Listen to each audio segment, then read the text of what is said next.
Welcome to the Not Quite Daily Show, Spring 2018, Episode 5. My name is Theta, and we are talking about Darling in the Franxx, Episode 16. Today's episode has a lot of similarities to our beach episode. It shows us the new normal after a climactic battle, and it starts off seeming like some kind of low-stakes affair. Indeed, the title of the episode itself implies that this is what we're seeing, just the squad going about an almost slice-of-life progression in their daily routine. Characters are largely positive and inclusive, and conversation subjects are all simple and non-contentious. Past problems and infighting and heartbreak all seem like some distant memory as the characters are embroiled in the busy but novel work of taking care of themselves. But as with many aspects of this series, the simplicity and light tone are not the truth of things. The facade of an easygoing and cooperative day is not just trickery toward the audience, it's trickery toward each other, as many of our cast go through the motions and avoid voicing the fear and stress that is building under their surface. It builds until the dinner scene, which starts off seeming like the triumphant climax of their attempts to make it by themselves, but instead turns into a messy and emotionally charged affair as the parasites cannot keep their faces straight any longer. This is clever for a variety of reasons, but the timing of it in the series as a whole is completely inspired. Episode 15 was the climax of the entire first half of the show, bringing multiple character arcs together and completing or advancing almost every goal the series had put forth to that point. There was such a triumphant note to the whole thing. The main couple found each other and tied up both past and present arcs. The contentious and fractured 13th squad demonstrated how cohesive a unit they could be, and even the main background conflict of robots versus monsters took an enormous stride forward. It was almost a victory march, a confluence of successes and moments meant to make the audience cheer. And yet, the story is still so far from over. It's so easy to assume this upswing and high note are the shape of things to come. So tempting to believe that things will be better for our characters from now on. And so this episode runs with that idea at first. 02 especially seems like a new person entire, and the problem solving required to deal with their new living situation seems to unite all 10 of them into a real team for the first time in the series. But all throughout are these little moments of doubt, these little hints that things aren't quite so fine. You may be pleased with how things look in that mirror, but it is still so full of little cracks. And this makes them just like the audience at this point in the story. We want so badly for this to be the new normal, to believe that the squad has wrestled away some small part of the world to be their own. It's a peek into the kind of outcomes we wish for the characters that we've become attached to. As the audience, though, we know that there is still something below the surface. We remember the threat of the council, and the callous spending of lives, the experimentation on children, the ominous warning of the storybook. We remember the giant hand and the human-like things in the cores, and the strangeness of plantation society and Klaxosaurs alike. They even cleverly circumvent the threat of sorification to Hero and 02 by having no piloting for a month, even though we know the threat must still be there. Like the squad, though, we want to ignore these things if we can, to take delight in the everyday and obvious pleasure the 13ers are finding in one another. Yet, we both know that this is not the state of the world or the series. Something troubling, and threatening, and dark still lurks on the periphery. And the episode doesn't flinch from this or postpone it. In doing so, we get more confirmation that our characters are complicated individuals, that positive and negative feelings, hopes and fears exist alongside one another. It's a rich and complex inner life that they lead, and it spills out into their interactions. So too, the series as a whole is not simple. It does not have a single path or tone. It's not a rendition of some simplistic black and white world. This episode is somehow hopeful and ominous at the same time, and that is exactly the precarious place that the showrunners have brought us to. We don't know whether to hope for the future or to dread it, to brace for impact or embrace the path toward triumph. Isn't it great? Now, today's video will depart from normal formats just a bit. My walkthrough analysis was especially long, and I'll also take some time to talk about the new opening credits. Normally I break out any extensive discussion of theme or speculation or all that into the sections at the end, especially if they pull from multiple points in the episode. However, I'm unusually pleased with how the different parts of this episode flowed together, and a lot of the thematic and speculative things I have to say are fine where they occur in scene. We also only have a single thing show up on our what to watch for or speculation boards, which was wondering about what the plantations would do with their wrecked plantation. So today, we will actually just have a massive walkthrough section, including the new opening, and then a tiny goals and conflicts update at the very end. Theme and speculation will basically show up inside the walkthrough itself. Since the walkthroughs are so extensive, I've simplified our boards a little bit as well. This will also save this from being an absurdly long episode, and even stripped down, it's not exactly short. So let's get to it.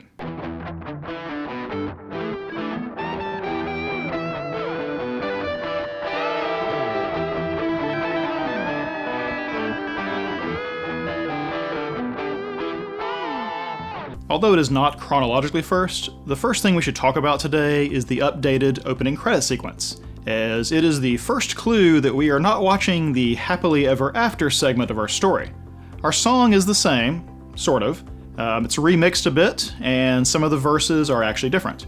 As I've said before, I don't speak Japanese, so I'm afraid I cannot comment on what has changed lyric-wise and what it suggests about the series. I would be especially interested to know if 02 is actually mouthing some of the lyrics there at the end, similar to the way she did with the darling word in the first opening. But I can comment on the visuals, and we appear to have one of those mid-season credit sequences in which existing footage is reused rather than animated from scratch. The first sequence was almost entirely animation that was created specifically for it, while this one is a reuse of some of that animation, clips from the existing episode, and still images or short loops that are animated as motion graphics. While this one doesn't try to shove in quite as many single-second flashed images as the first, the inconsistency and speed of motion throughout disrupts the cohesiveness of this a little bit. I feel it is still pretty unified in its tone and symbolism. So rather than going through it second by second, I want to talk instead about the unifying patterns and what they may tell us about the series ahead. I think the most obvious difference between the two versions of the credits is the color scheme. While the first one was predominantly red and used graphical elements which suggested blood or blood flow, this new sequence is predominantly blue and uses an extensive water motif instead. Halfway through it, a new graphical motif joins in as well, but we'll get to that. Now, blue is a cooler, calmer color than red, and this even seems to be reflected in the more subdued way the song opens. However, we should also remember that we have a little bit of blue-red theming going on in the series. In the first half, 02 and Hiro seem to embody the contrasting red Oni, blue Oni character patterns, where red is associated with 02 and blue with Hiro. In their youth, however, we discovered that 02 had the blue blood of Klaxosaurs, and Hiro, of course, the red of humans. Indeed, it was this fact that seemed to make 02 understand that they were different creatures. However, these distinctions mixed over time.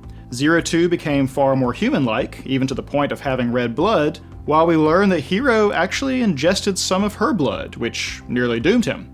The distinction between human and Klaxosaur has blurred in each of them, and increasingly their personalities have become less distinct and contrasting as well.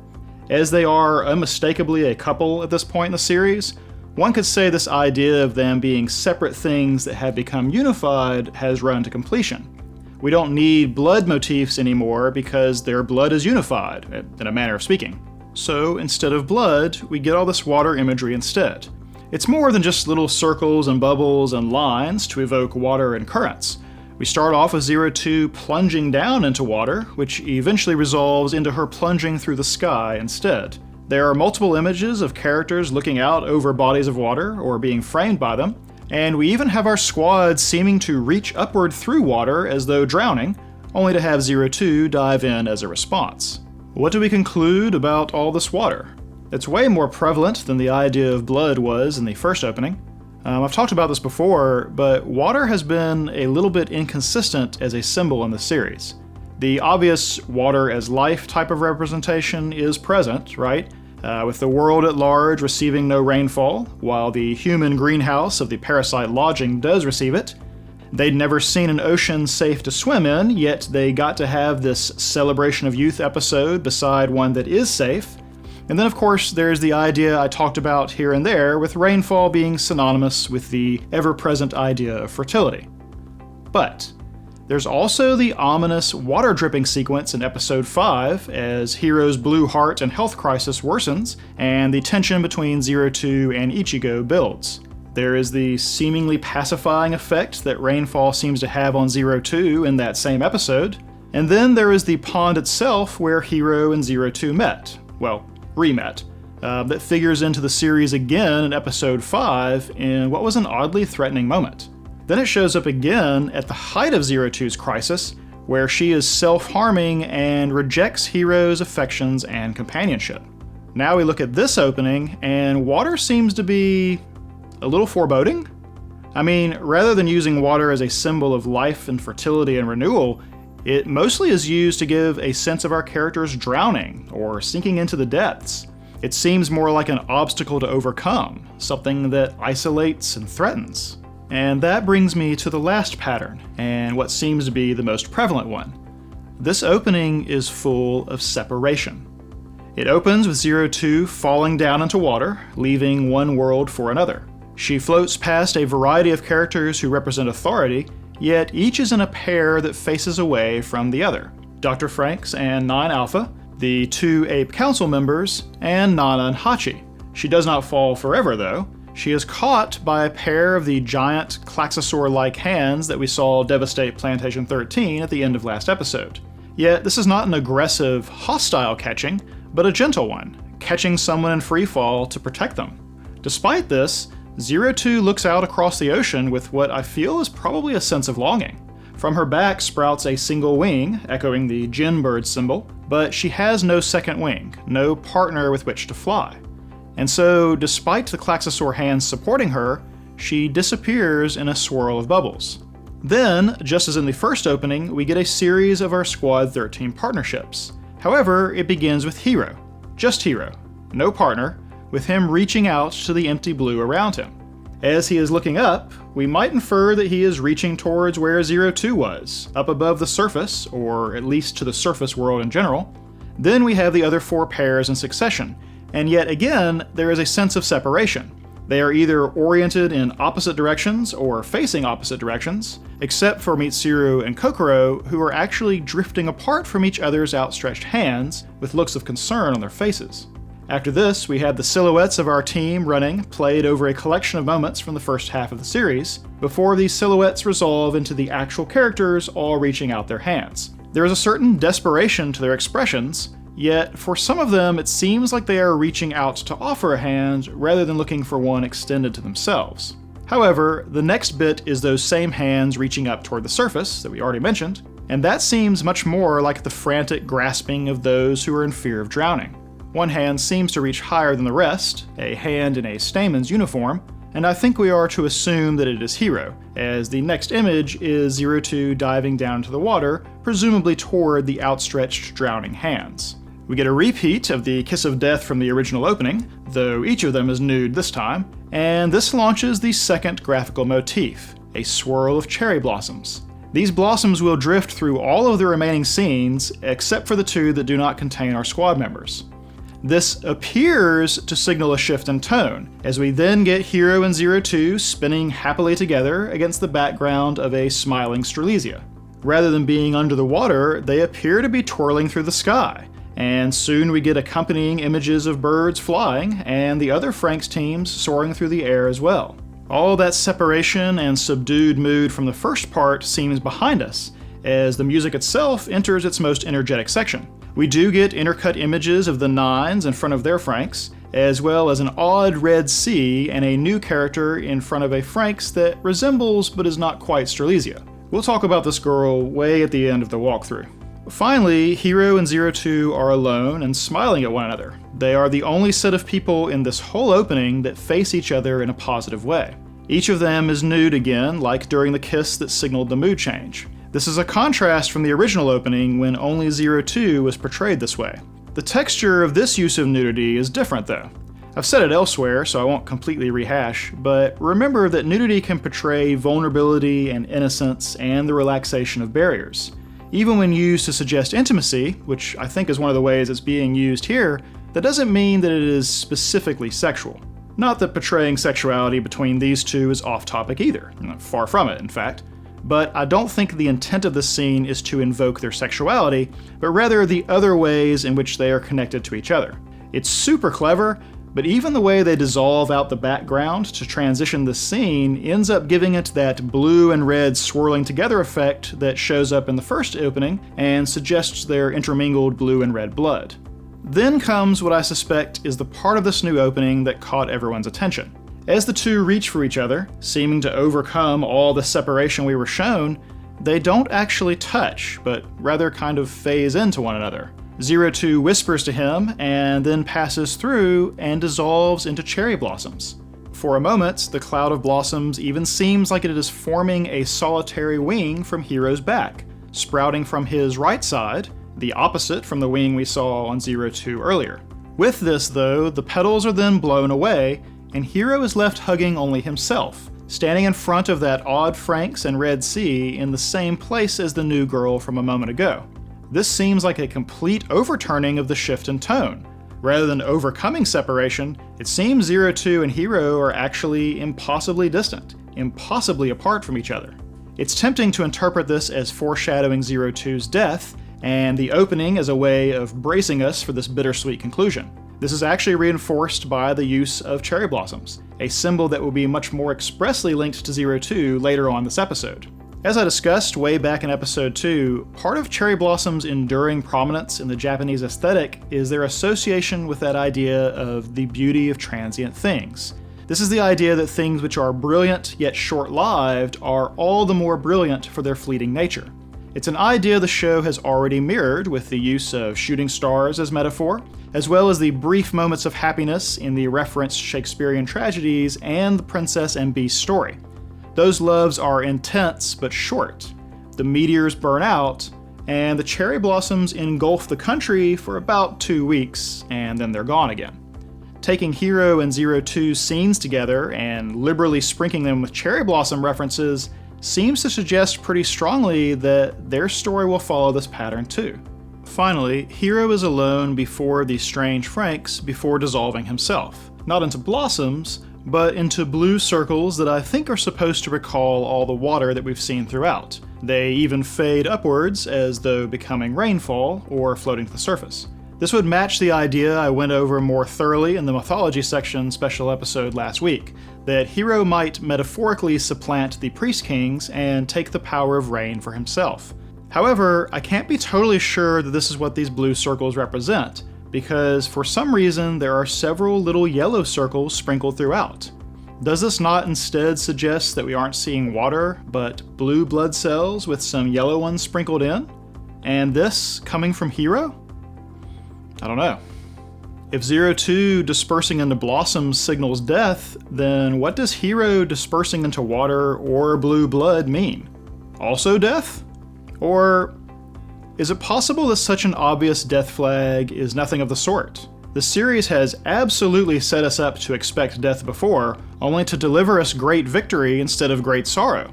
Are we being given every indication that a tragic or bittersweet ending is likely, only to surprise us in the other direction? I've said before that theme is actually one of the best ways to speculate accurately, but we have been given a means by which the themes could conclude satisfactorily with or without 02 actually making it to the end. Someone asked me after the mythology special episode if my theory about Ape Council being supplanted Priest King style meant that I was backing a happy ending. And the truth is that that ending could be in the mix without it being what people would call a happy ending. Hero could become the new Master of the Rain. I'm just going to call that version of Hero the Rain King from now on, by the way. Hero could become the Rain King while losing 02 in the process, and that entire thematic pattern would still be complete. If anything, sacrifice for the sake of a new world is actually a stronger representation of that death and rebirth pattern. But that same thematic pattern suggests a new world with new beings, and the Hero-02 partnership is exactly the kind of thing that fits a reborn world, especially if there is a further transformation in store for either one of them. I'd like to direct you to the series' opening scene once more, probably the thing I have linked more than anything else in the show. Hero and Zero-2 inside a plantation while cherry blossoms bloom and she spins happily through them. We've spoken before about whether that is the future or just some idealized dream, and we still don't know, but we know we haven't passed that time yet. We know we're just coming out of winter in this world, we know that those blossoms are starting to bud right now, and we have yet to see Zero-2 change into the same type of civilian clothing as everyone else. That future is still possible. Why mention it now? Well, remember all those scenes playing behind the running silhouettes a moment ago? The very last image in that sequence is that smiling, spinning Zero-2. Look, everything in this series about the use of fertility symbols and the mythology invoked suggests that this series ends with spring. I honestly can't see any other way that they can be consistent with what they've done so far. What's more, they've made sure to give us time markers to make sure we know it. The winter references with Orion and the snowy garden, the February admittance date for Hero's stay in the hospital, and now the beginning of buds on the trees. Both from chronology and theme, this series is primed to end in April in-universe. That is the season of flowers and new growth and baby birds and the mistletoe returning life to its host plant, and so on. What's even more consistent with all this fertility than the usual springtime markers? How about sexuality? Like I've said all along, the sexuality in this series is not about titillation or jokes, but is central to the tension between young and old generations, fertile and infertile, nature versus artifice. Well, which of our characters has been the most obvious embodiment of sexuality? Can we really have this sexuality and rebirth pattern come to fruition without Zero-2? Even all the awakening sexual understanding around her and Hero does not obscure their place as the main standard bearer of sex, and romance, and companionship, and unity, and all that it entails. So far, there is no viable stand-in for them in these matters, and it's hard to imagine the story could have these themes feel complete without them, unless we get someone else to fulfill this role. But the fact of where we are in the series still suggests that tragedy is on the table. We already saw the unity and happiness of episodes 6 through 8 descend into the agony of episode 14. There's plenty of time to move the story back in a downward direction. I even suggested before that if Zero-2 cannot become human in a literal sense, she could still prove her humanity with a heroic display of empathy. In such a situation, she could very well self-sacrifice to make happiness possible for others, giving us a bittersweet conclusion that is still consistent with the thematic and characterization progress that has surrounded her. And hey, how else could you interpret them disappearing at the end of this sequence? Can you put some kind of positive spin on that one, Theta? Well, why does disappearing have to mean death anyway? Don't they want to disappear in a sense already? Go and see the outside world, run away together? Would it really make sense for the prominent gin-bird metaphor to collapse with each of them separated once more? This opening seems to show each of them with a single complementary wing, and that strange Franxx still standing at the end.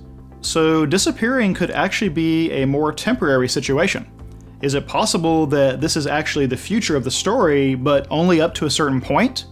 That Zero-2 vanishing like that isn't the last thing that happens, but actually sets up the end instead? And what if what we aren't seeing is what happens after, with the gin-bird metaphor finding its true completion as they are able to reunite once again, and this time truly fly free into the outside world?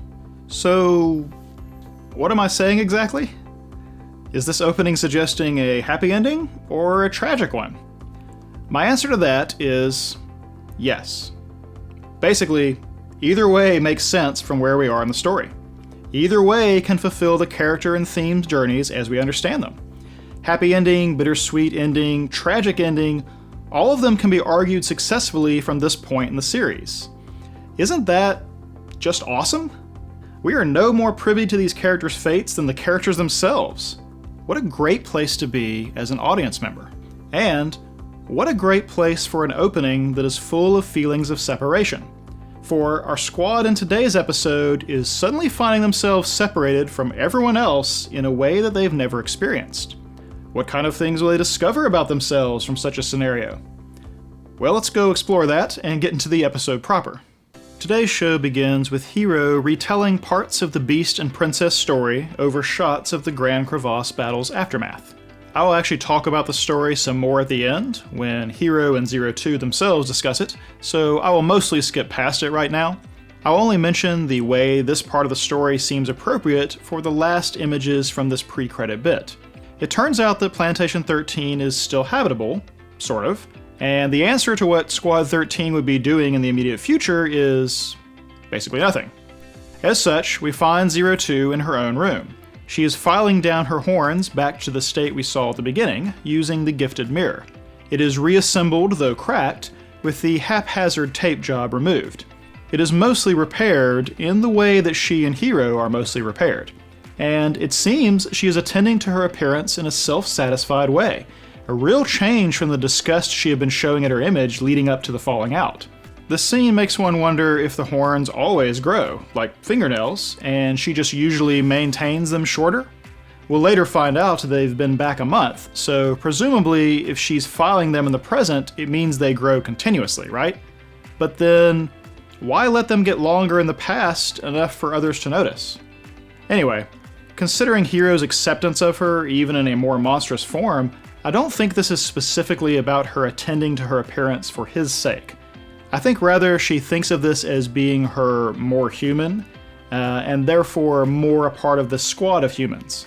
It also gives us our first glimpse of what the new Zero Two will be like. Upon finishing her filing, she gives a satisfied smile and a girlish giggle of delight. It's one of the most feminine moments she's had in the entire series, all the more startling for the contrast of the room around her that still bears the scars of her violence. While it is indicative of her new temperament for this episode, the part of the story Hiro is reciting undermines this bliss. For the part he reads is about the witch's warning, about no matter how she disguises herself, she is still a beast and will consume the prince's life one day. But the beast princess in the story doesn't seem to heed this, and instead of being distressed about ripping off her wings and the pain it causes, she is happy, declaring that she's human, that she's the same as him now.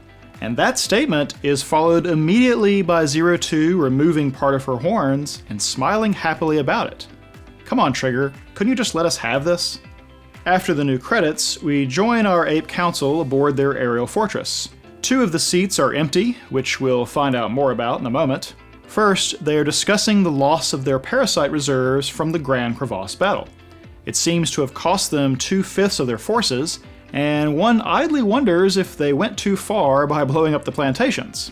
While another one will go on to dismiss this in an ends justify the means sort of way, I want to point out that they don't seem to mention the loss of adults from all of the plantation immolation. That apparently isn't even worth mentioning. Interesting.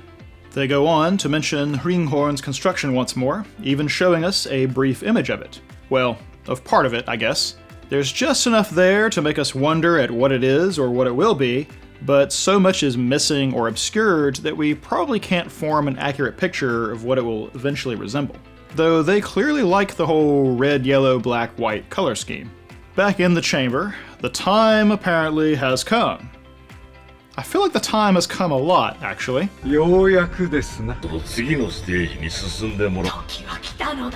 The time this go-around seems to concern a final warning to them, and he has already sent 2 messengers to you-know-where.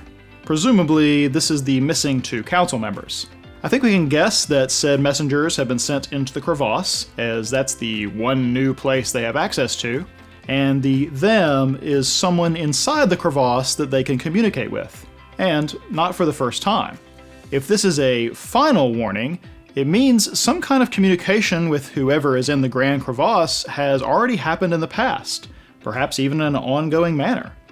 The Klaxosaurs we have seen to this point do not seem like the kind of beings you sit down at the negotiating table with, so there is quite the interesting implication here. Something that they can bargain and threaten lives among the Klaxosaurs, perhaps even rules them.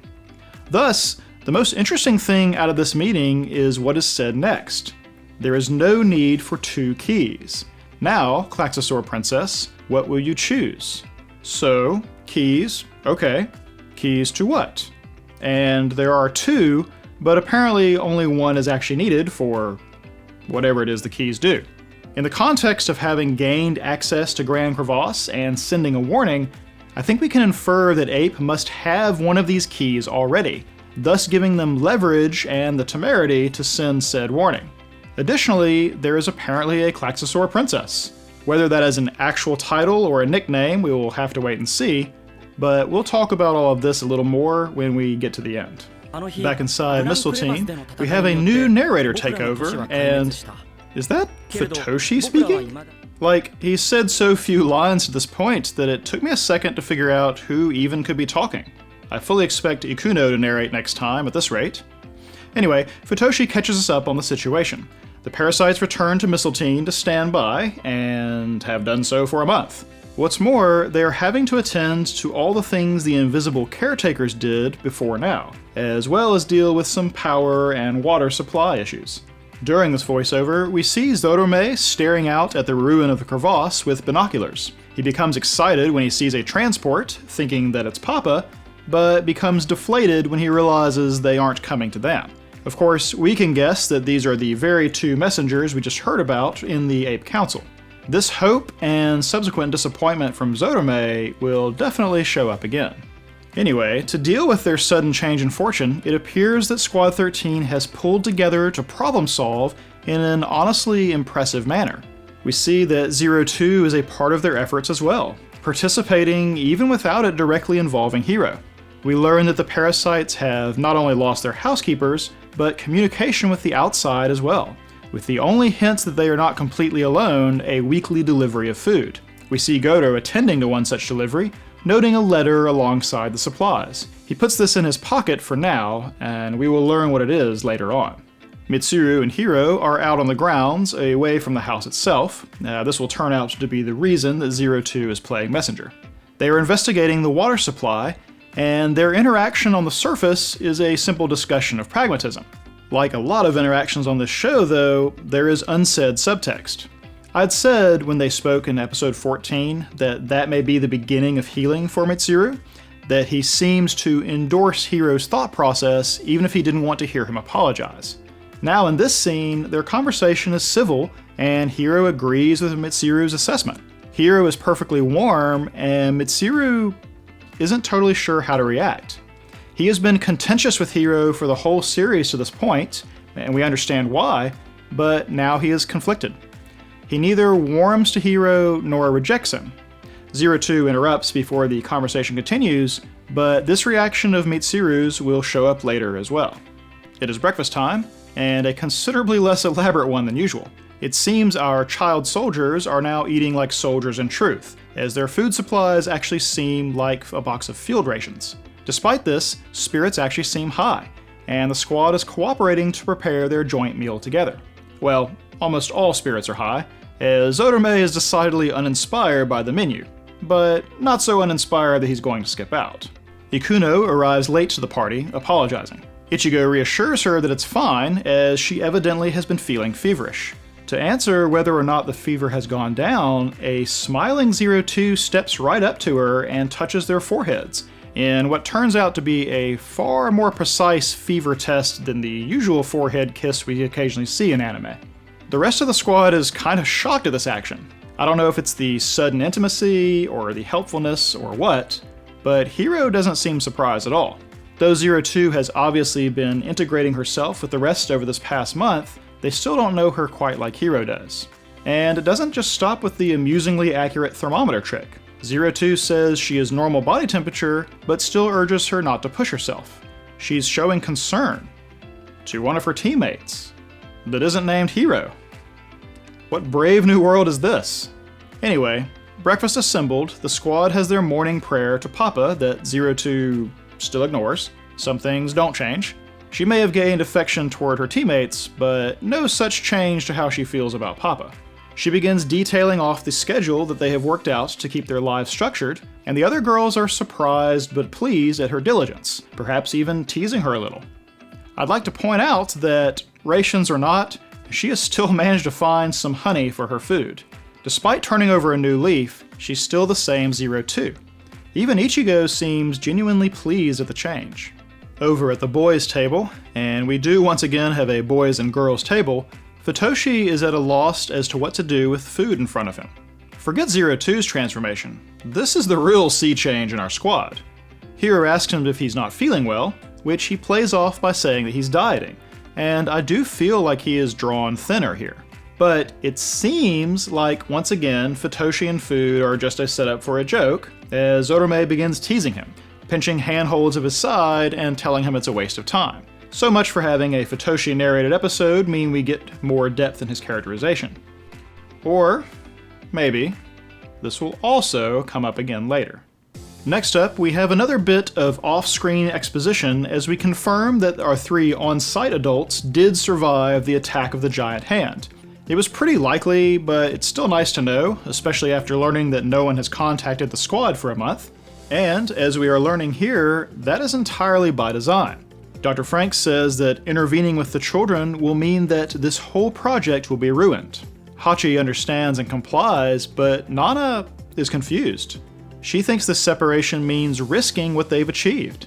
She reasons that the kids survived all that hell and came back alive, so surely they would be great assets to Papa and the rest. She starts speaking about keeping the test going before getting cut off, but before continuing, doesn't this mean that she has one idea of what makes this a test group, while the doctor and perhaps even Hachi have a different one? Like, is she imagining that they are a test group because of their individualized Franxx and the other unique things that give them autonomy, with the goal of creating a superior fighting group? I mean, that seems like a reasonable conclusion for her if she hasn't been given any other reason, as she was championing this as the cause of their impressive metrics back in episode 11. From that perspective, it must seem very much like leaving them alone risks losing this impressive squad and the usefulness that they would be for the Ape Council. Of course, that's only if that was the actual purpose. As we have guessed at many points, Dr. Franxx seems to have much bigger schemes for Squad 13, especially Hiro and 02. As Nana previously didn't understand the reasoning for the beach trip, or for not intervening in the outbreak of puberty, it's clear that she isn't in on this plan. And then, Dr. Franxx drops a bit of a bomb on her, telling her that she's been down this road too. This genuinely surprises her, but before she can respond, the doctor signs off, urging Hachi to keep it up. Nana is left trying to make sense of what just happened, and then suddenly has a pain in the side of her head. Hachi says nothing, but stares at her impassively. What in the world? Well, we could guess that in the breakdown of normal Plantation 13 life, perhaps Nana has been exposed to sickness or lack of treatment like the old lady from episode 10, but that pain on the side of her head reminds me of someone else experiencing a similar pain. Considering the doctor's statement about her going down this road and her surprise at it, is it a stretch to think that she's got some altered memories of her own? I've noted before that Nana seems to have a fair amount of empathy toward her charges, way more than what we've come to expect from literally any other adult. Would it be so shocking to find out that she was a previous iteration of this experiment of making more human parasites? I actually went back and looked at that picture of the previous Squad 13. No one looks like her, of course, I mean that would jump right out at us, but there is one girl who also has green eyes and parts her hair on the same side. Granted, this girl has shorter hair and wears glasses, but that would be the perfect way to hide her in plain sight, no? Now, green eyes aren't super rare. Mitsuru, Ichigo, and Ikuno all have green eyes, and the picture is faded to the point that it's difficult to determine hair color. Still, being a survivor of an otherwise demolished squad in a failed experiment doesn't seem like a strange thing to have mind wiped in this universe. Of course, how are you going to like it if the glasses dude in this picture ends up being Hachi or something? Of course, Hachi seems to be more informed than Nana, so maybe not. I have thought before that Nana and Hachi might come into conflict one day, owing to her increasing concern for the kids and his continued lack of emotion and the strict adherence to protocol. And, as I suggested, the two of them facing away from each other in the new opening is potentially hinting at a future separation. But what a twist it would be if Hachi is the actual sleeper agent for Dr. Franxx all along. Anyway, Dr. Franxx's policy of non-interference, just as during their puberty escapades or their unsupervised trip to the beach, seems to be about letting them behave however they would without oversight. That is, to see what kind of patterns and arrangements and relationships they would naturally fall into. It's not something that their childhood has prepared them for, that apparently anyone's childhood prepares them for in this plantation society. Why does he want them to have a chance to be different, to practice solving their own problems, to practice self-sufficiency? My hunch on that reminds me a bit of all things, Fight Club. Not to dive too much into it, but Fight Club, the movie, had a catchy bit that is probably the most recognizable lines from it. The first rule of Fight Club is you do not talk about Fight Club. The second rule of Fight Club is you do not talk about Fight Club. In retrospect, these seem like silly rules, right? How does a club gain new members if you don't talk about it? How could you expect people not to talk about it in the first place? It's almost like you're intentionally creating rules that you know people are going to break. Oh. The whole point was to get them used to the idea of breaking rules.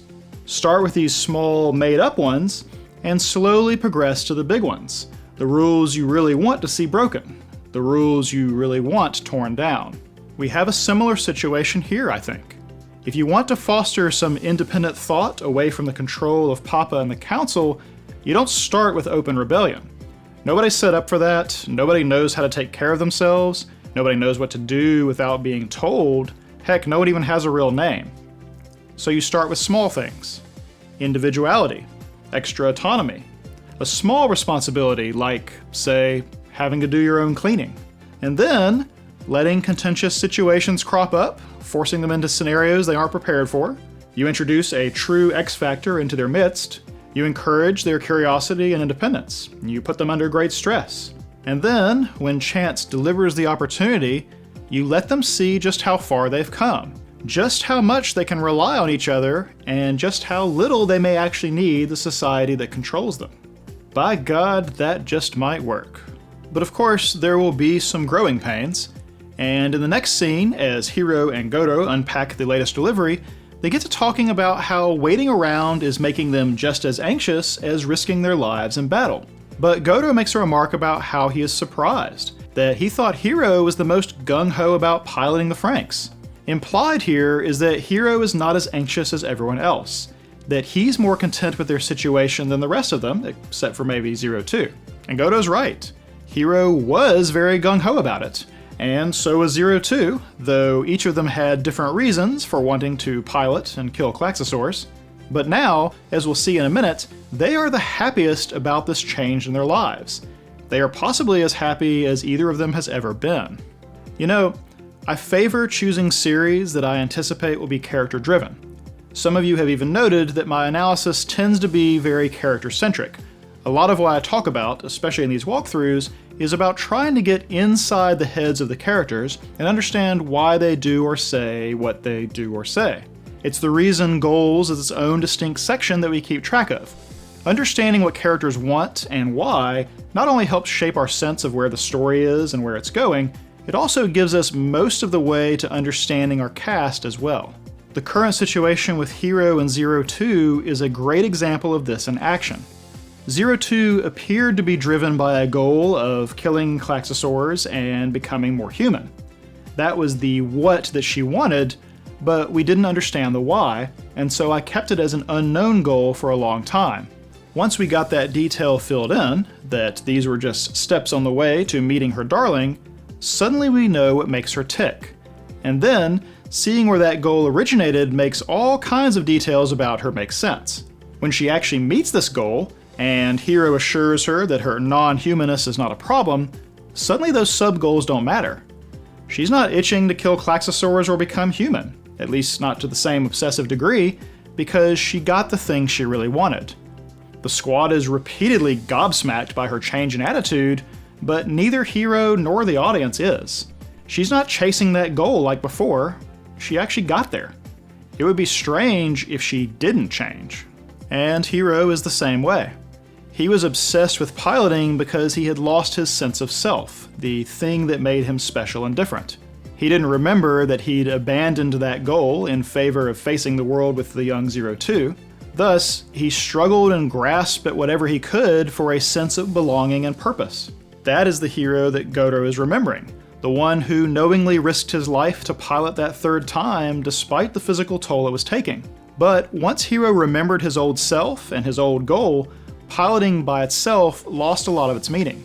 It wasn't enough of a purpose anymore, not compared to the purpose of being with 02 and then one day seeing the outside world together. Just like her, he's met the goal that supersedes the sub-goals that were steps on the way. Piloting for each of them ended up being a means and not the end. Each of them is getting to revel in having met that end right now. But the other pilots aren't to that point. They don't have big goals that exist apart from piloting and their duty to Papa and the society. This is the source of their anxiousness, of being all fidgety, as Goro puts it. If we're right about what Dr. Franxx is up to, then it's not enough that they lose some of their dependence on society. They're going to need some new purpose as well. Thus, in the next scene, we have a pair of characters starting to figure out such things for themselves. Mitsuru has come to Kokoro in their de facto meeting place and asked her to cut his hair. I have to say, I'm so impressed by this writing choice. You see, it's common in a number of cultures that a dramatic cutting of hair signals an equally dramatic change in a person's life situation, that the hair cutting marks a break with the past. Japan is one such culture. There was even a time when hair and social status were inextricably linked, and the cutting of hair was quite literally a change to one's station. Mitsuru has come to such a point, as he will discuss during the haircut itself. His own driving purpose of alternately trying to best or impress Hiro has fizzled out, and that leaves him a bit adrift. He knows he needs to start anew, and the haircut symbolizes this fresh start for him. Kokoro is even taken aback when he first asks. Remember, she has chastised him before for never leaning on anyone. Asking for something like this is a dramatic step for him in more than one way. What I like so much about this choice is asking Kokoro to be the one that does it, as well as the very gentle, meditative way the act is portrayed. Haircutting can be fairly intimate.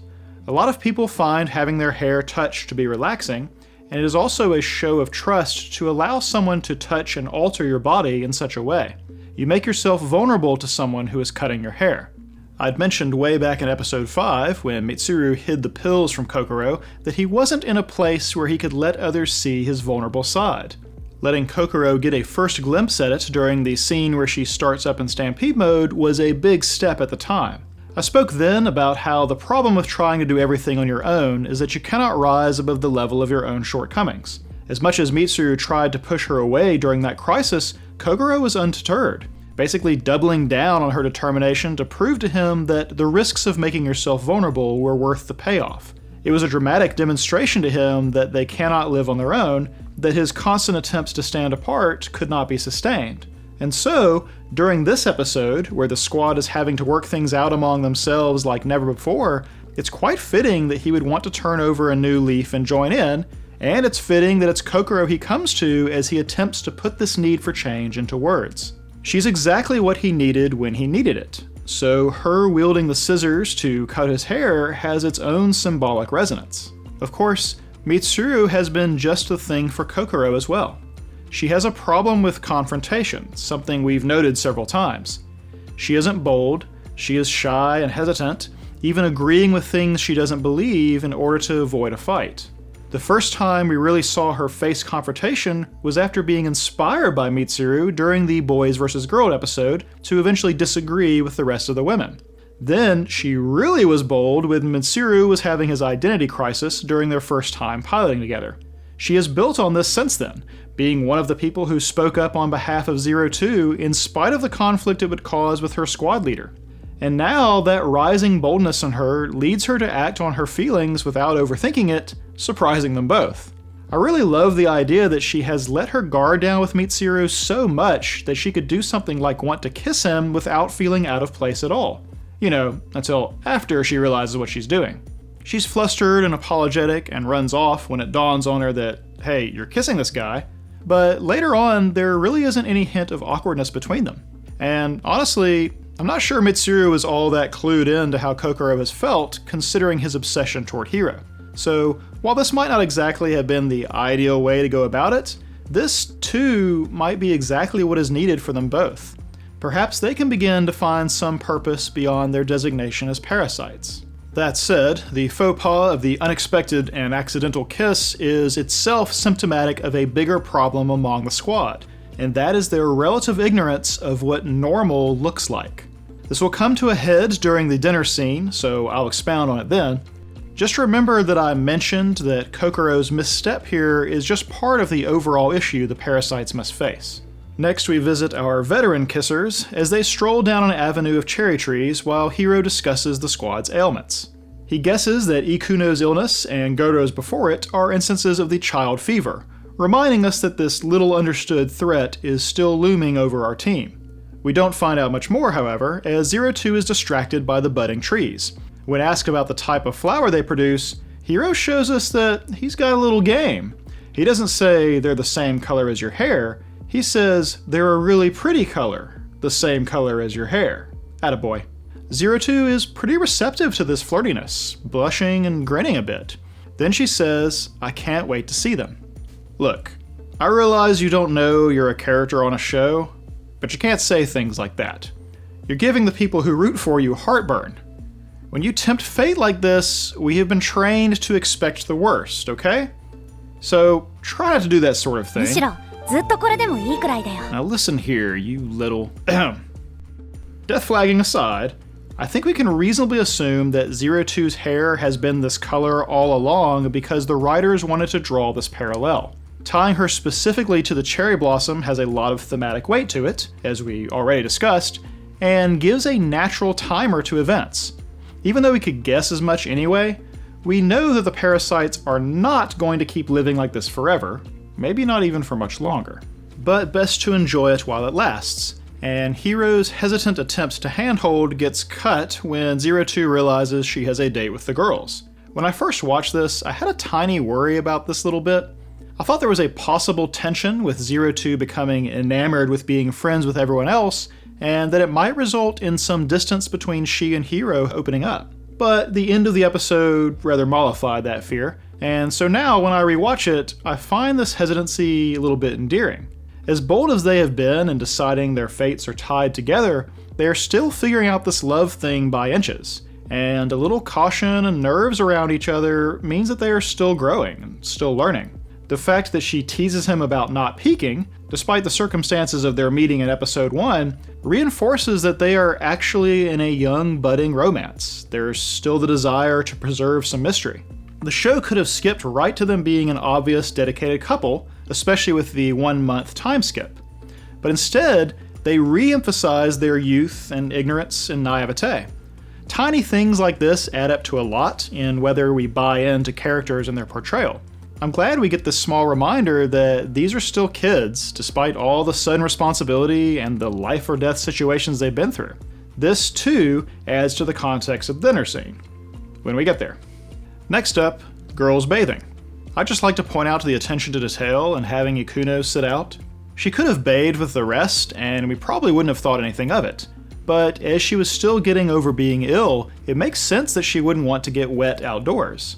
As underutilized as I feel she's been, it's still reassuring to know that the writers are thinking of her as a character that has her own internal and consistent logic. Anyway, this begins with Miku bringing up Mitsuru's haircut, apropos of nothing, while watching Kokoro to see if she reacts. Sneaky, and on point, as Miku's conspiratorial grin suggests that she's aware of Kokoro's feelings toward her partner. They talk about Mitsuru's hair a bit while Miku washes 02, who shows a flash of the little girl she was when she nearly pounces on a fish that swims by. She lets herself be chastised for this, almost childlike in her compliance. Next, Miku talks about 02's hair, which prompts a little recap of Hiro's smooth talk from a moment ago. This is eye-roll territory for Miku. She and Zorome are just a step away from being a classic tsundere couple after all, and she dumps the rinse water over 02 without warning. This prompts 02 to decide that turnabout is fair play, but as she starts to attend to Miku's hair, she discovers a patch of gray. What's more, Miku knows what she's found. She tried to insist that she would wash it herself, and they both pause in tension at the discovery. There's an awkward few moments before 02 has the wisdom to play it off into a different kind of joke, covering the moment up from the others. Of course, this is about much more than Miku's vanity. We already saw the transformation of the 26er leader in his rapid aging. It's a pretty fair bet that the same process is occurring to Miku, and presumably to them all.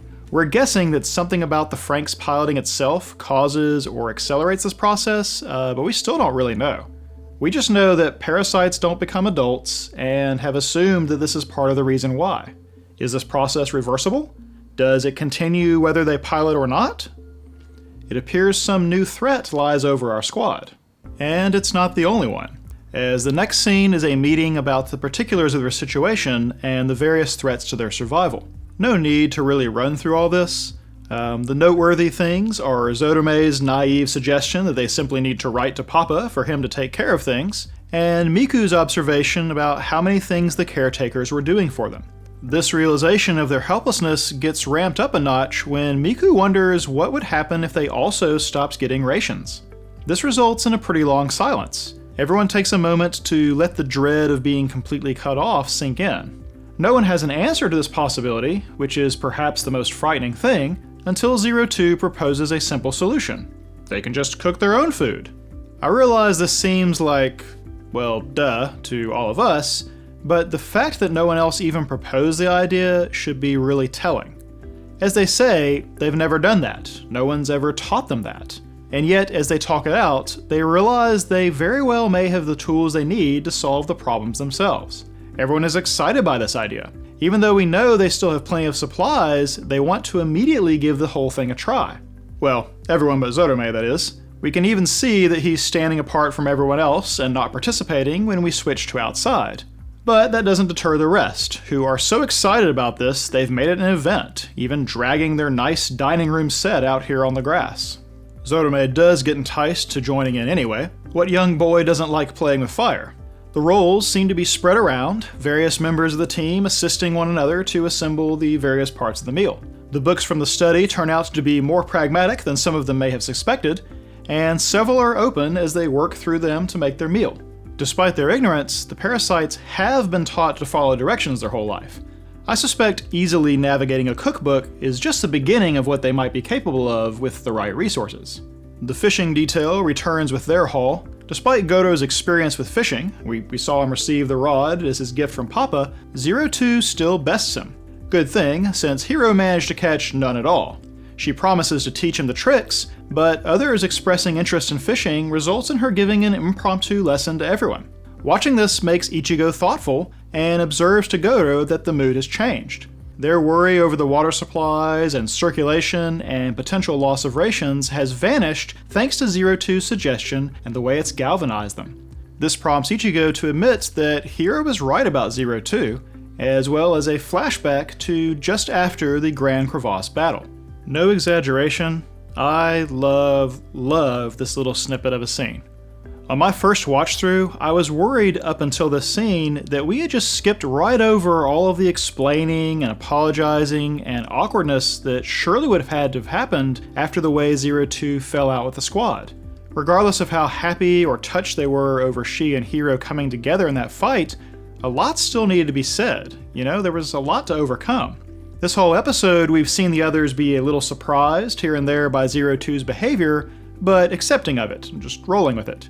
I thought maybe they wanted us to buy that the power of Hiro's love just immediately made her into this helpful, giggly girl who fit right into the very team she just said she doesn't care about. That didn't feel right to me, and even though I was pleased that they were taking the time this episode to let all that upheaval settle, I was worried that they were going to shortchange us on showing a believable transition phase for 02. Then we get to this little flashback. They do a lot with a little here. Ichigo is narrating over it with her thoughts about 02 before and after this month-long period, even admitting some fault by saying that she never even tried to see her for who she was. Her comments really echo the rest of the squad, and in the scene itself, we see Hiro and 02 kneeling on the ground after the battle, with the rest of the squad standing off from them as though unsure or afraid of coming closer. We can't hear what is being said, if anything, Though we have to imagine that Hiro did some kind of explaining or pleading to the others. Instead of dialogue then, we get body language, and it does a great job of communicating the scene to us. 02 is distraught and downcast, not even able to turn toward the squad, let alone meet their eyes. We know that she was happy and exultant just moments before when they were piloting Strelitzia. This reaction on her part could only come from her guilt and fear at facing the rest of the squad whom she so recently attacked. No dialogue is actually more effective here. I mean, what could she even say? And her being speechless and flinching from them communicates so much about how miserable she feels about what's happened. For his part, Hiro interposes himself directly between her and the rest of the squad, an obvious indication of protective instinct. But he doesn't stand over her, rising to face the rest, but is down on her level.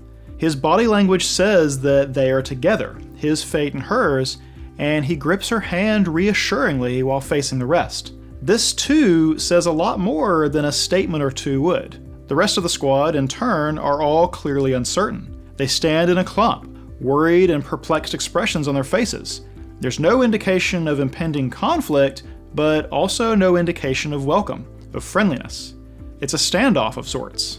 But the initiative belongs to the rest of the squad. Neither Hiro nor 02 is going to move. Who then should bridge the gap but our leader herself? She should be the person with the most reasons to hate 02, and in fact she just recently led the rest of them against her. Instead, she crosses the divide and, just like Hiro, gets down on 02's level. Even then, 02 flinches, expecting the violence she thinks she deserves. This seems to surprise Ichigo a moment, but then she smiles instead, and gently puts her hand alongside 02's face. All this while she is narrating about how 02 has become one of them, an irreplaceable part of Squad 13. As you probably know, I've been high on Ichigo all along. I hope it's becoming increasingly apparent why that is. This little encounter was almost certainly the reason for the 02 we've been seeing all episode. The cheerful, helpful girl who seems to finally think of herself as part of the team.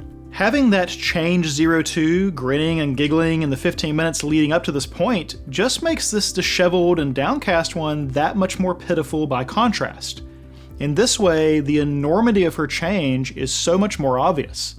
This is only like a 35-second bit, yet I feel it makes us understand exactly how we got from there to here. And it started with Ichigo's proactive acceptance. It's one thing for the rest of the squad to see their leader and 02's biggest attractor show a change of heart. That certainly helps repair the damage caused by the final hospital scene, but as we observed back then, the problem with 02 fitting in wasn't really the rest of the squad. They were already pretty accepting, even resisting Ichigo's initial charge against her. No, 02 thinking of herself as a part of them, or even caring about them, was always the biggest hurdle. Once she treated them as disposable and even harmed them, the only believable conclusion she could make is that she is irreparably an outsider. So, to then have the girl who stood against her as both leader and rival come to her like this? Be gentle with her like this? This is very similar to how Hiro overcame his difficulty with her. Getting 02 to believe that Hiro wanted her even as a monster was the key to reaching her. Likewise, having her biggest enemy be the first to extend the olive branch was almost certainly critical to 02 believing that she could belong with the rest. All of this current synergy and teamwork in the group starts from this moment, when Ichigo shows an almost astonishing level of maturity. You know, as Hiro becomes more like his old self, I expect he might return to being a type of spiritual leader to the rest, or maybe a kind of moral compass. But I think it's clear why Ichigo leads this group. I think it's clear why Ichigo should lead this group. Anyway, the squad's dinner-making labors are finally over, and they settle in to enjoy their handiwork, some with confidence and some with trepidation. I'd like to point out that they have pushed the tables together and haven't segregated into boy and girl groups. 3 of our pairs actually sit together. As they start to set about dinner, their ritual of a table prayer is interrupted by none other than our number 1 Papa lover, Zorome. What gives? Well, actually we talked about this a bit before, back during the beach episode. Zodome was heaping praise on the adults for building the plantations and creating that life for themselves instead of staying out in the natural setting. I remarked on these words by saying this whole spiel for him is like a type of patriotism, a loyalty and enthusiasm to the state that he feels is righteous. I would expect that if a day ever comes when Papa and the rest lose favor in their eyes, or betray them in some way, that Zodome will be the biggest denouncer of them, and plantation life, and the adults. Such is the way with this kind of fervor. Now, I wasn't expecting that a dinner party of all things would be the crack in their unshakable faith, and it's obviously not some earth-shattering event. I love it though. It's such a subtle, believable step away from blind acceptance. Zodome is posing a pretty philosophical question here. Why should we have to pray when we did everything ourselves? I imagine if Dr. Franxx could hear that line, he'd be cackling with delight. That question is only a few steps away from asking, why should we fight and risk our lives when it doesn't help us? Or why should we depend on them if we can depend on each other? Or why should we obey at all when we can rule ourselves? Zodome's question might as well be a summation of this entire experimental separation. Of course, the thing that makes this episode so good to me is that it doesn't end there. Cooking dinner themselves is a great triumph for a variety of reasons, but it doesn't mean they skip to the end, suddenly capable young adults ready to do everything on their own. Instead, the unease and fear and misgivings that have built in most of them for this month finally have a chance to boil to the surface. It starts with Zodome's overcompensating enthusiasm. Futoshi is still hesitant to eat, but Zodome isn't going to let him off this time, not with the effort and victory of this meal. If he doesn't join in, doesn't it kind of spoil this whole triumph for them? How is it that the one guy always eating isn't participating? As their struggle results in the broken plate and wasted food, the truth comes out. Zodome knows that Futoshi has been throwing up the food he eats.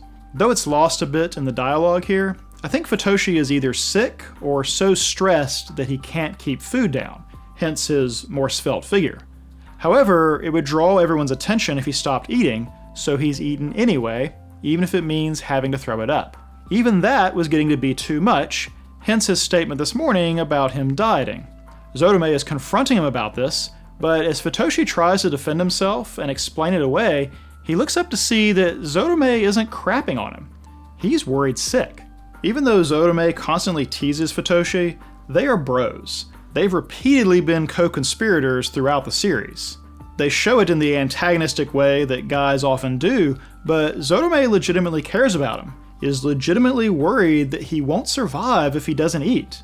And Futoshi doesn't fight him on it anymore, but instead insists he'll eat it all, as if to prove to Zodome that he doesn't have to worry. But he can't, really, for whatever reason it is that is ailing him. This finally gets to the heart of the matter. Why isn't someone doing something for them? Why isn't Papa or someone else coming to get them? Despite Zodome's statement about praying a moment ago, don't forget that he was the one so hopeful at the beginning when he spotted the transport, only to be so downcast when it was not coming to them. His sense of loss and desperation is commensurate to his belief in Papa. Among our squad, he has the furthest to fall in his faith. And so the idea that they can do things on their own has this very scary thought that accompanies it. Are we actually on our own? Thanks to this little confrontation, though, the squad is able to open the floodgates of their individual worries with each other. They were all worried. They were all concerned and stressed. They'd put on a brave face to work together and try to problem solve, but the fear that they'd been cast aside haunted them all. This brings us to the main thing I think this episode demonstrates to us about our squad: the enormous gulf in their understanding. You know, we started this series in mid-stride. Everything about the parasites and their situation and their past are things we've picked up as we've gone along. We've had to learn about this very different world at the same time we are learning the complicated interplay between their personalities. There's been a lot to take in. We have noted their naivete and ignorance about some things, especially sexuality and romance and all that, but there has only occasionally been moments when the series asks us to consider what it must be like to have been raised the way they were. And the truth is that they're almost certainly all damaged and full of insecurities and neuroses and confidence problems and poor self-image. You know, Children don't know any other way except the way they are raised. They accept their circumstance as the normal one, as the only one. This is the really insidious thing about child abuse. It's not even so much the individual instances of abuse as the cumulative effect of leading a child to believe that their treatment is normal, or inescapable, or even the right way to be treated, the way they deserve to be treated. If nothing ever counters their experience, they will never know any different. But when a day comes that they do gain some perspective, when they are able to understand the wrongness of what happened to them, that's actually a pretty traumatic day itself. Even a terrible situation can be familiar, and even terrible parents start out as infallible and invincible in their children's eyes. One of the real milestones in growing up is the day you realize that your parents or guardians are flawed, that they make mistakes, that they may even be bad people in some ways. It shakes your innocent confidence in the world and your own place in it. And so we have our squad. Abusive really only scratches the surface of their childhood, but even their privileged life as full parasites has been laughably inadequate for their needs as human beings. Mitsuru never learned basic coping mechanisms and communication skills, and so let a simple broken promise dominate his life for years. Kokoro has no example to follow for her own burgeoning feelings, and no one to ask about the maternity book, leading to her missteps with both Futoshi and Mitsuru. Likewise for Ichigo and Goro, who were deep into caring about someone who didn't return their feelings long before they even understood what those feelings were. Heck, Zotome nearly kissed Hiro back in episode 7 just out of a need to understand what a kiss even is. The fact that making their own food was such a revelation for them just underscores how many things they don't know and how readily they accept that ignorance as normal. Even if we didn't know anything else about the parasite's fate, the myriad ways in which no one has prepared them for life tells us that they are considered expendable, that no one expects them to live long enough for their ignorance to matter. The discussion and the tone amongst our squad after dinner then reflects that sense of trauma that they are feeling. They even say that they didn't want to believe that the whole expendable thing even applied to them. They were content in their naive faith, but they weren't prepared to face being cast aside, or even to talk about the fact that they weren't prepared to be cast aside. Thanks to Zotome, though, and his own willingness to show his vulnerability, it's now all out in the open. What a relief it must be to realize everyone else was just as worried. What a relief not to be alone in your feelings. Yes, it is a traumatic day when you have to admit that your world is somewhat askew, that the ones you trusted have betrayed you, but it's also the first steps to becoming healed. So forget how well the squad fought last time. Forget divvying up the chores, forget working out how to make their own food.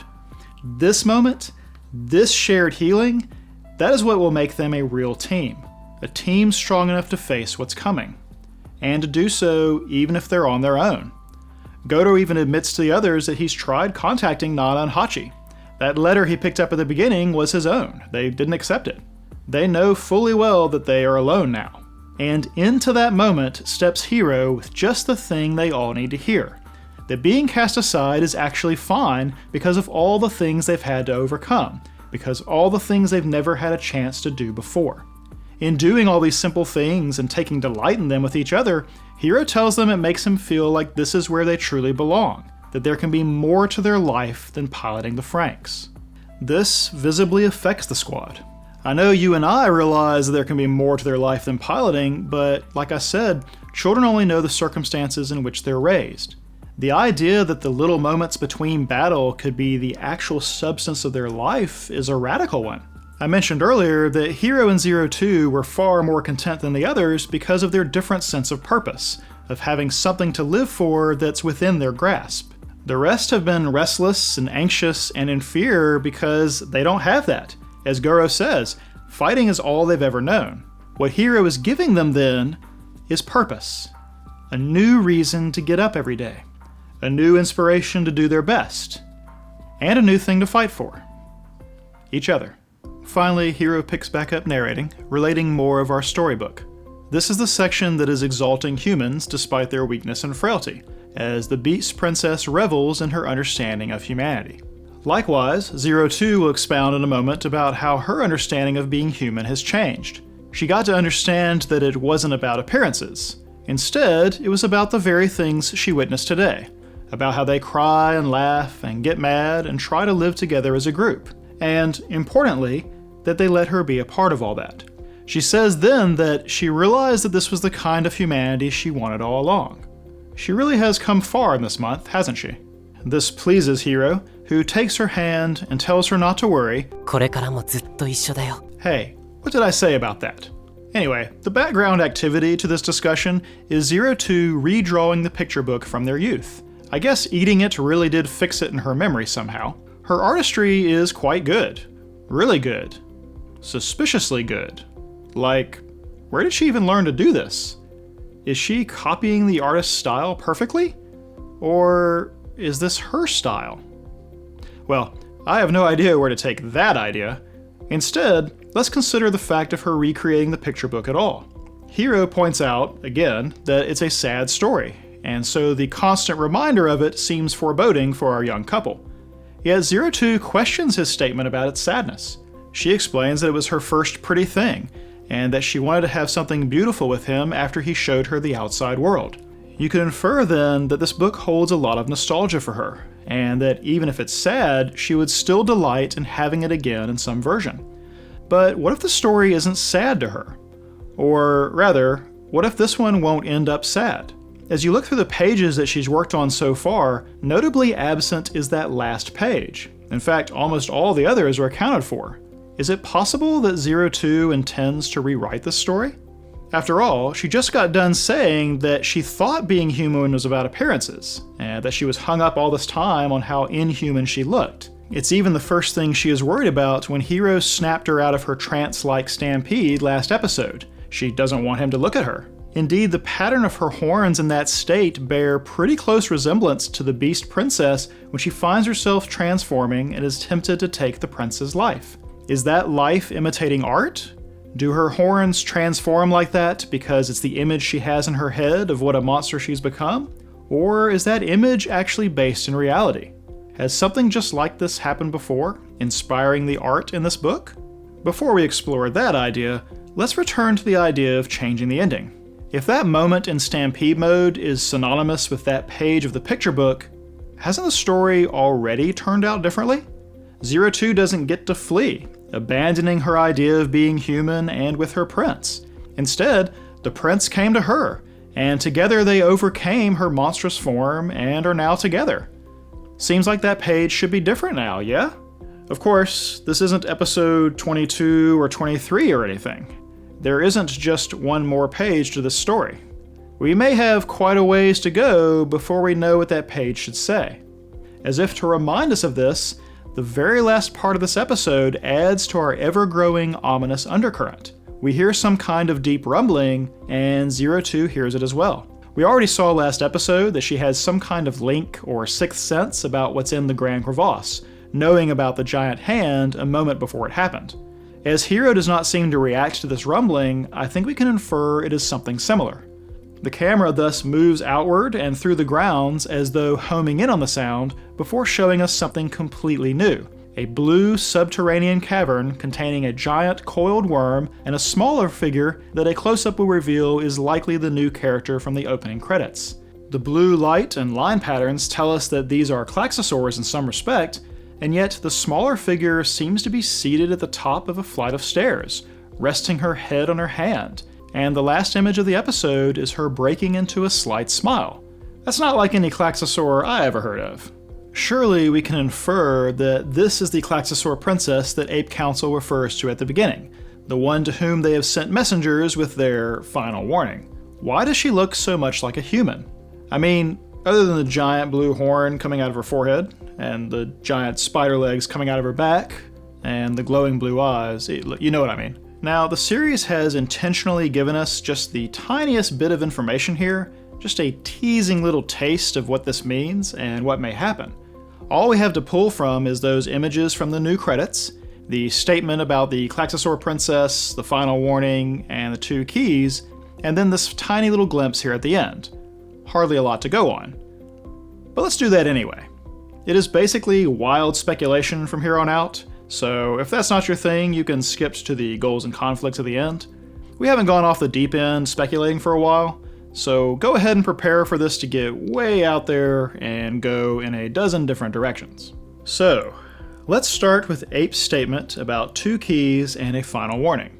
I mentioned already that their statement about not needing 2 keys implied that they must have 1 key already. I'm not going to venture a guess as to what the keys do exactly, other than it's obviously a key step in their plans. Instead, if we consider what it is they have one of that the Klaxosaurs or whoever also has one of, the answer seems to be a humanoid-looking Klaxosaur. This new princess character is one, and 02 is the other. It was critical that Ape get 02 to the Grand Crevasse, right? And they gave us the impression that opening the Grand Crevasse might be that purpose, but was that ever actually said? We saw the powered-up red Strelitzia and the Nines open the dome with little effort, but was that the reason she was actually needed? And if it was, why blow up the plantations? Why attack the crevasse at all with her piloting situation up in the air? Doesn't it make more sense that they need her for something else, and that her battlefield prowess was just a bonus? Granted, this means they're risking her in battle rather foolishly, but maybe the Nines are just as much bodyguards as they are squad mates. Of course, it could be that it's actually Strelitzia that is the key, and the other Franxx in the credits is the other, or maybe the combination of them together. I suspect you still need 02 to use Strelitzia anyway, so it amounts to the same thing. So let's explore this idea. 02 as a youth resembles the princess a lot more than the humanized version of her. Additionally, the strange Franxx looming behind her in the credits looks a lot like Strelitzia without actually being Strelitzia. The shoulders are different, the face and the hair are a little different, to say nothing of whatever extra is going on down there in the lower body. Additionally, there are these floating little brackets forming a circle behind it. They're pretty faint, but they show up both times as Franxx does in the opening, so it's a safe bet that they're linked. Is that actually part of the Franxx? Some kind of shield or spinning weapon or something? Or is it standing in front of some kind of portal or tunnel? Perhaps the very thing that the keys are for. Finally, it does have something in common with Strelitzia and the princess, and that is that solitary central horn. They aren't the same thing exactly, this Franxx and Strelitzia, but they were either made by the same person, or one was based off of the other. That idea opens up another line of speculation. Suppose for a second that the Franxx in the credits is linked to the Klaxosaur princess. What if that is the original Franxx, or some original mech that the Franxx are based off? Strelitzia looks the most like it, so maybe it was the first and most closely matches it in power.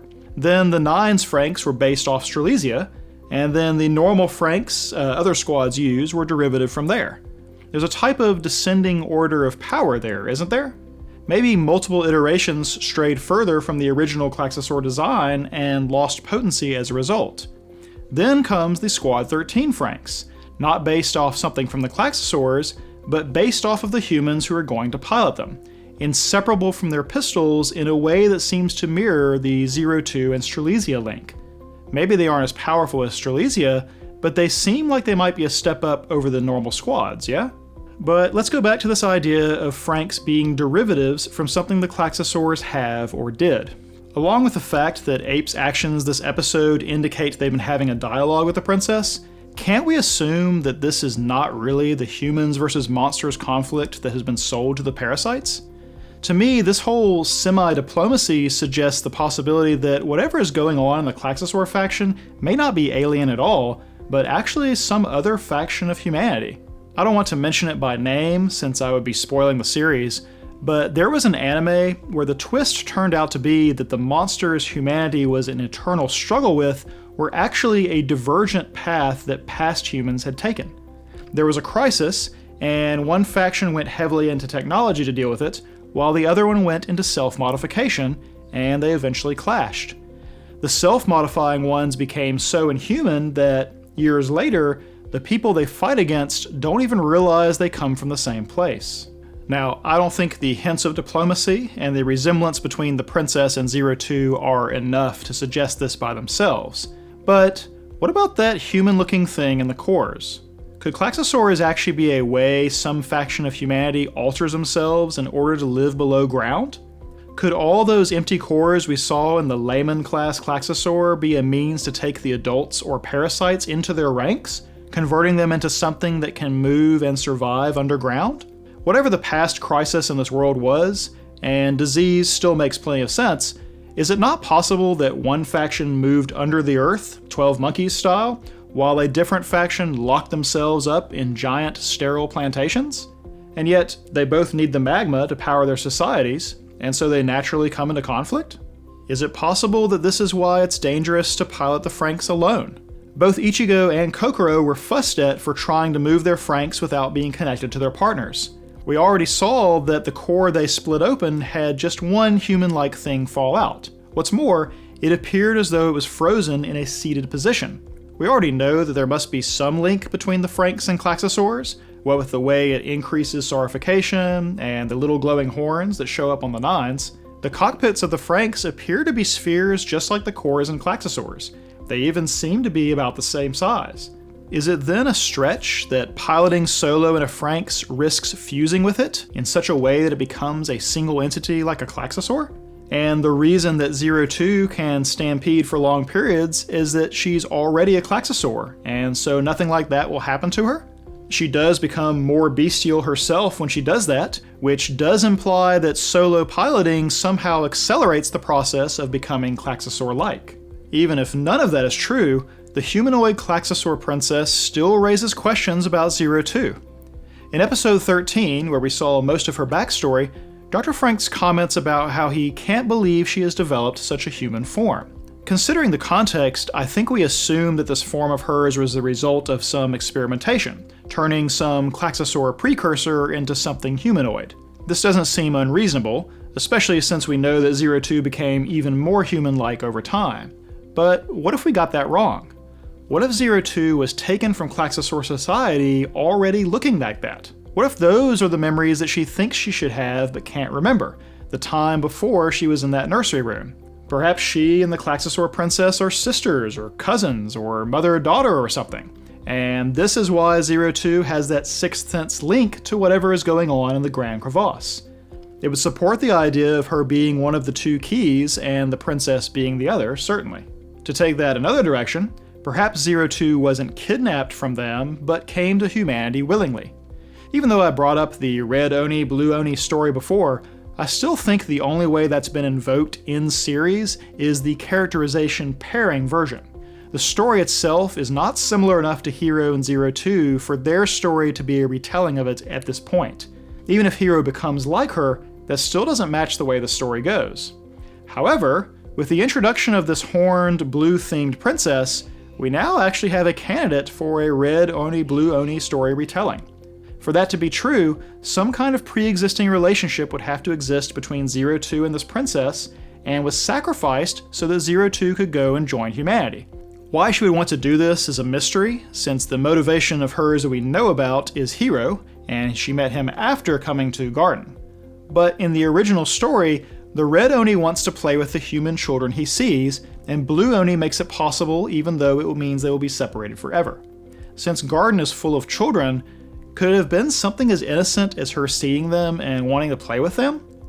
Considering what happens to her, that would be astonishingly tragic. But I might have it backwards. Maybe the Garden researchers did create her, and they also created the so-called Klaxosaur princess. I mean, 02 is code 002. Is it possible this is code 001? I can't imagine how that eventually led to her being in the Grand Crevasse, or having some authority over Klaxosaurs, if that's what's going on, or even what the timescale on that would be, but we might as well float the possibility. That said, the indeterminate timescale of all this brings up another possibility. Last episode, one of the Ape Council members referred to Dr. Franxx by his first name, Werner. That means that he has a first and last name, which does not jive at all with Plantation Society as we understand it. It seems that he may actually predate Plantation Society, an idea that I have floated before. Speaking to him in such a familiar way also implies that some or all of the council have known him for a long time, and that their relationship is perhaps more personal rather than that of authority and subordinate. Perhaps these were all young men and women back in the founding days of the plantations. What would Dr. Franxx be like as a young lad anyway? Where am I going with this? Well, there is something I have intentionally avoided speculating on before now, and that is the mechanical, covered-up part of Dr. Franxx. It's not unusual by itself, but that single horn is awfully conspicuous, especially considering how much it resembles one of Zero Two's horns, or the horns of light we saw on the Nines. Seems like he might have had a case of scarification of his own at some point, yes? How would that have gone down? Well, is it possible that he and our Klaxosaur princess were once in a similar position to Hero and Zero Two? That the early days of Franxx development involved an incident that left him in some sort of half-changed state and caused them to separate? I don't know if their societies were already at war, or this helped cause it, or if she was experimental, or whatever. But what if part of what drives Dr. Franxx is that incident? Would it mean he is trying to exact revenge on her? Does it mean he's trying to get back to her? Or is it possible that the future he is grooming the 13ers for is a future in which they could coexist? Some connection to this princess could very easily explain why Dr. Franxx might be divergent in his goals from the rest of the Ape Council. But do I really have any good reason to believe something like this occurred? Well, let me ask you. Where did the Beast and Prince story come from?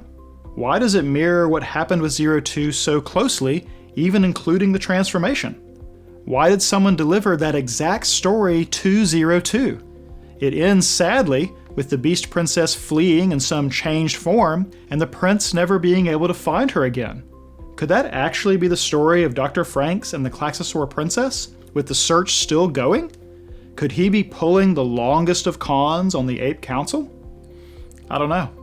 This is pretty wild conjecture, but we still have a fair amount of mysteries that need answers. Dr. Franxx's unknown goal is almost certainly what has brought the 13th Squad to this point. Who is to say that he isn't moving more than just them behind the scenes, all towards some desire we are still waiting to discover? All that said, I do have one speculation that I don't think is so far-fetched. This goes back to those 2 keys and the final warning nonsense. I'm assuming that some combination of Zero Two and Strelitzia is one of these keys. If so, all I know for sure is if I'm the Klaxosaur princess and Ape Council is coming on strong because they have a key of their own, my next step is to change that situation. I'm going to go get that key. If that happens, that last page of the storybook isn't going to be colored in for some time. I could see this resulting in a little split narrative, where Zero Two is down in the crevasse and both she and us learn about Klaxosaur society and history, as well as her own distant past.